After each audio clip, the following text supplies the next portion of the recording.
Hi అండి, అందరికీ నమస్కారం అండి. ఇది పెసరట్టుకండి. నేను ముందు నానబెట్టాను. ఇంకా నిన్న పోసుకొని తిన్నాను కానీ చూపించలేదు. ఇప్పుడు వీడియోలో చూస్తున్నాను.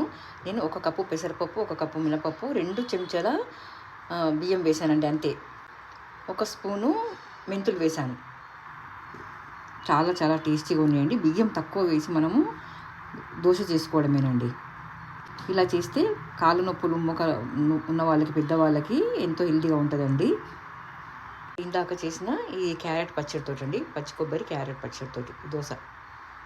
ప్యాన్ పెట్టేసి స్టవ్ హై ఫ్లేమ్లో పెట్టుకొని, ఇవి గోధుమలు అండి, మొలకెత్తిన గోధుమలు అండి. నేను గోధుమలు ఒక రోజంతా 8 అవర్స్ 9 అవర్స్ నానబెట్టేసి ఆ తర్వాత వడగట్టేసి వాటర్ అంతా తీసేసి ఫ్రిడ్జ్లో ఇలాగే పెట్టానండి. మనకు మర్నాటి వరకు 2-3 రోజుల వరకు నాకు ఈ విధంగా మొలకలు వచ్చేసినాయి.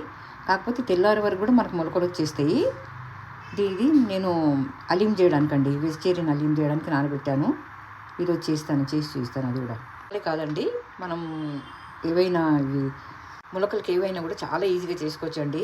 8 అవర్స్ నానబెట్టేసి వాటర్ని తొడగొట్టేసి తీసి ఒక రోజంతా బయట ఉంచేసి ఆ తర్వాత ఫ్రిడ్జ్లో పెట్టినా కూడా, లేదా ఫ్రిడ్జ్లో పెట్టేసినా కూడా మనకు తెల్లారి వరకు మొలకలు వచ్చేస్తాయండి. బట్టతో వడగట్టాల్సిన పని కూడా లేదు. ఇంకా ప్యాన్ వేడెక్కిందండి.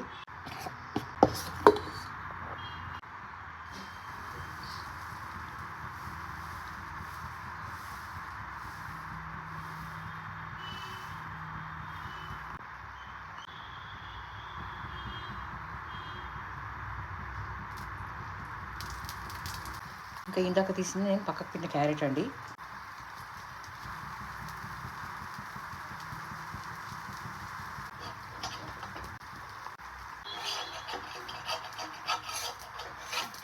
చాలా చాలా క్రిస్పీగా వచ్చాయండి. మనం తక్కువ రైస్ తోటి కూడా మనం దోశని క్రిస్పీగా చేసుకోవచ్చు.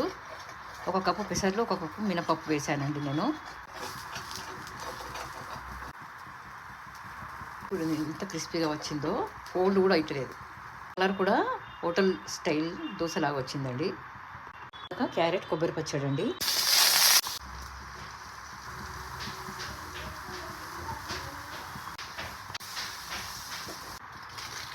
ఎంత క్రిస్పీగా వచ్చిందో కూడా వేసుకోవచ్చండి. నేను ఇక్కడ ఆయిల్ వేస్తున్నాను.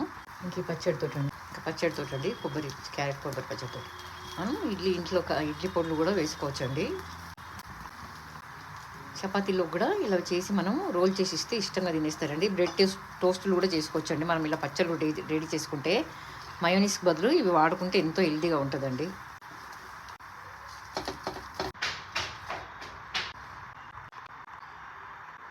చాలా చాలా బాగుందండి. ప్లీజ్ ట్రై ఇట్ అండి.